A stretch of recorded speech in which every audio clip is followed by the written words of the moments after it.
حضور حافظ ملت شاہ عبدالعزیز رحمۃ اللہ تعالیٰ علیہ، جو کہ الجامعۃ الاشرفیہ مبارک پور اعظم گڑھ یو پی انڈیا کے بانی ہیں، ان کے چند ملفوظات مبارک جن کو سننے کے بعد یقیناً روح تازہ ہو جاتی ہے اور انسان کا ایمان، ایک مسلمان کا ایمان تازہ ہونے لگتا ہے۔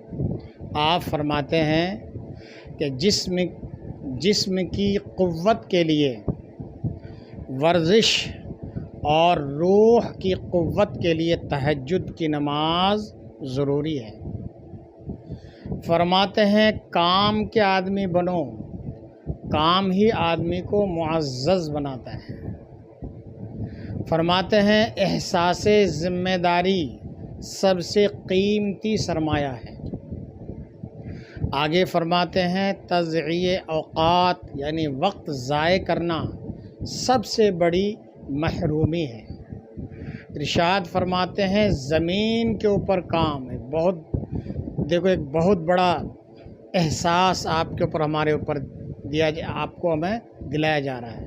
زمین کے اوپر کام اور زمین کے نیچے آرام۔